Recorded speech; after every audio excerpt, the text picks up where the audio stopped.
What's up, everyone? This is DJ Alessandrini here with another YouTube video. This time we're going to talk about some things I've learned in the first couple days with the brand new Cayman here as far as setup goes.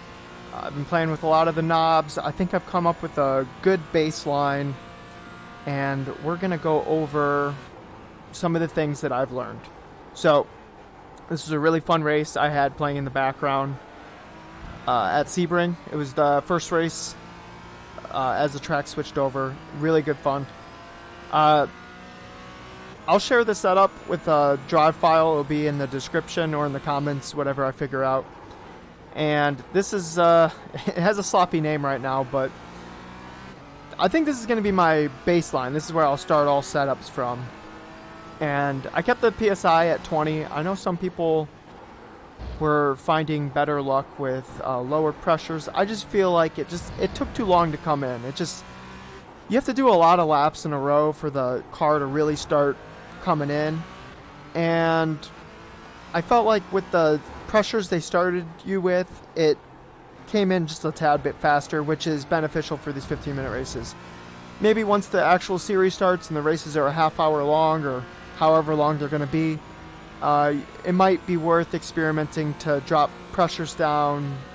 Well, that's more experimentation is needed.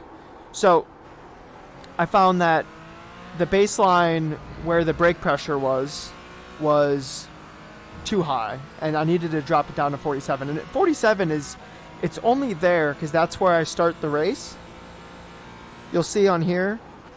See, right now I'm minus 1.5, so you definitely need to set the brake bias to some buttons on your wheel, because after the first couple laps, see, I just switched it to -2, so I'm essentially sitting at 45% right now.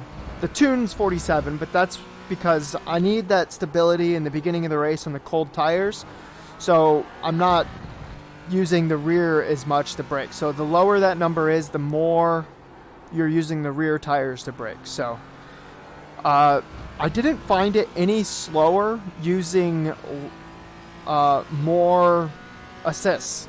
If anything, the brakes were easier to get the car to turn in on. So unless some more experimentation yields otherwise, I'm just going to leave the thing maxed. The TC is actually really smart. It doesn't really interrupt you unless you're full on slide. And a lot of times you're full on slide, you're not going to catch it anyways. I do wish there was a button to map where you could just flip the TC and ABS off like immediately, because there's a lot of instances where you're in a full on slide, and if you could just lock all four tires, you could end that moment and then continue your race without doing a loop. So I found that the baseline bump settings were too high. So I lowered that down till I felt like I could feel the tire loading in, but the problem is when I did that, I was getting a lot of bounce and oscillation through the car, so I kept raising the rebound until that stopped. I kept the alignment where it was. I messed with the toe a little bit, but honestly +4 kind of seemed like the sweet spot, and I'm gonna go through and explain how I got to these numbers.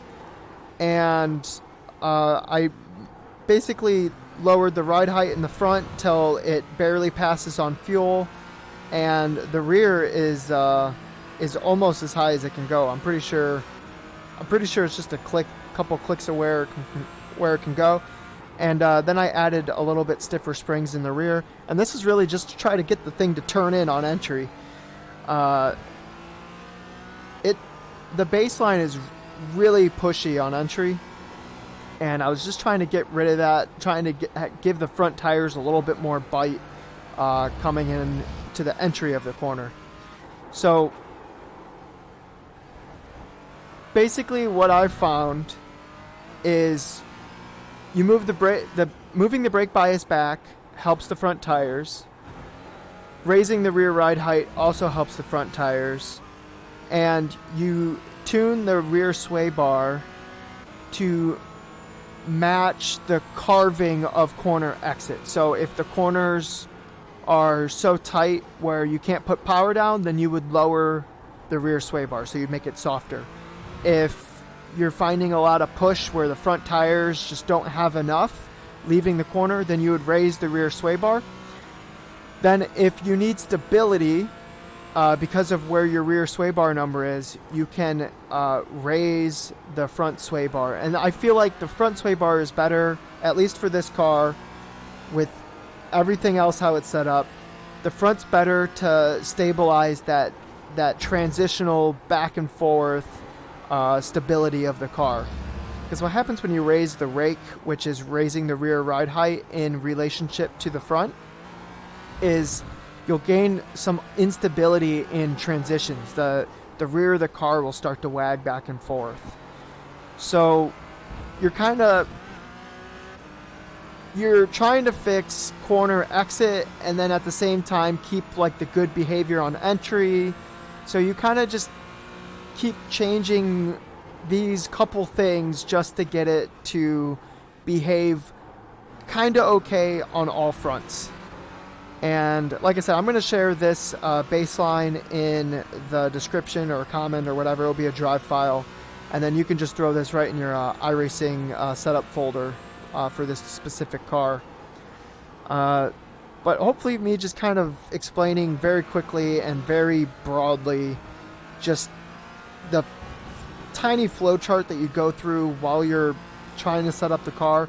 Maybe it will help you set the car better to what your driving style is. So for instance, if you find that the car is too loose, maybe you just drop the rear ride height a little bit or drop the rear sway bar. If you find that it's loose transitionally, you can raise the front. If you want more bite of the front tires coming into a corner, while on the brakes, you would lower the brake bias. And trying to think of other things where it's like cut and dry. This is what you change.